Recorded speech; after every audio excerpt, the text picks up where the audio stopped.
Hi అండి. Palak paneer curry అయితే చేశానండి. చాలా టేస్టీగా చాలా బాగా అయితే వచ్చిందండి. ఇది డాబా స్టైల్ కర్రీ అని కూడా చెప్పొచ్చండి. అంత టేస్టీగా ఉందండి. చపాతీలోకైనా, రైస్లోకైనా, రోటీలోకైనా చాలా బాగుంటుందండి. చాలా ఈజీగా చిన్న చిన్న టిప్స్ అయితే చెప్తానండి. లాస్ట్ వరకు స్కిప్ చేయకుండా చూసేయండి. ఫస్ట్ అయితే వాటర్ని మరిగించి అందులో పాలకూరను అయితే వేసేయాలండి. వేసినాక ఒక్క 5 మినిట్స్ ఉడికితే చాలండి. అది ఉడికినాక మనం స్టవ్ ఆఫ్ చేసి ఆ పాలకూరను తీసి చల్లని నీటిలో వేయాలండి. చల్లని నీటిలో వేయడం వల్ల పాలకూర రంగు అనేది మారదండి, గ్రీన్గా కనిపిస్తుంది. కడాయి పెట్టుకొని ఆయిల్ వేసుకొని ఆయిల్ హీట్ అయినాక మనమైతే కట్ చేసి పెట్టుకున్న పన్నీర్ని అయితే వేసుకొని మంచిగా ఫ్రై చేసుకోవాలండి. ఇది అనేది ఇందులో పన్నీర్ అనేది ఎక్కువగా ఫ్రై అవ్వకూడదండి. ఫస్ట్ టిప్, ఎందుకంటే గట్టిగా అయిపోద్దండి పన్నీరు. ఇలా రంగు మారినట్లు ఫ్రై అయితే చాలండి. ఇప్పుడు పన్నీర్ని ఫ్రై అయింది కదండి, పన్నీర్ని తీసి పక్కన పెట్టుకొని అదే కడాయిలో ఆనియన్స్, టమాటాలు, ఒక పువ్వు, చెక్క, లవంగాలు ఒక 4 జీడిపప్పు వేసుకొని మనమైతే ఫ్రై చేసుకోవాలండి. 50% ఇలా ఫ్రై అయితే చాలండి. దీన్ని తీసుకొని మనమైతే మిక్సీ పట్టించుకోవాలండి మసాలాకండి. ఉడికించుకున్న పాలకూరను అయితే మనము మిక్సీ పట్టించుకొని ఓ పక్కన పెట్టుకోవాలండి. అలాగే మనము మసాలాలు అయితే ఫ్రై చేసుకున్నాం కదండి, ఆనియన్, టమాటాలు, అది కూడా మిక్సీ పట్టించేసి పక్కన పెట్టుకోవాలండి.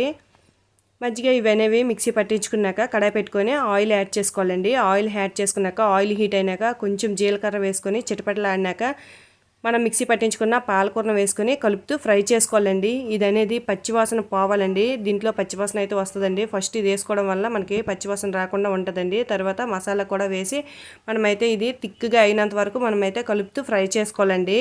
మీడియం ఫ్లేమ్లో పెట్టుకొని ఫ్రై చేసుకోండి. ఇది ఫ్రై అయినాక ఇందులోనే మనకి గ్రేవీ దగ్గర పడేటప్పుడు ఇలా బబుల్స్లా వస్తుందండి. ఆ టైంలో టేస్ట్ తగ్గట్టు సాల్ట్, పసుపు, కారం యాడ్ చేసుకొని పచ్చివాసన పోయినంత వరకు ఫ్రై చేసుకోండి. ఫ్రై చేసుకున్నాక మనం పన్నీర్ వేయించి పెట్టుకున్న పన్నీర్ని కూడా వేసుకొని కలుపుకోవాలండి. ఇలా కలుపుకున్నాక మనం మసాలాలో వాటర్ కొంచెం అయితే నేను యాడ్ చేస్తున్నానండి.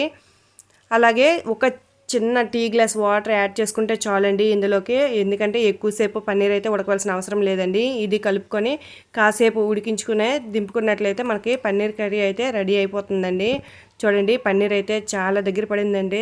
టేస్ట్ విషయానికి వస్తే మామూలుగా లేదండి, చాలా బాగుందండి. టేస్ట్ అయితే మంచి గ్రేవీతో చాలా అయితే బాగా వచ్చిందండి.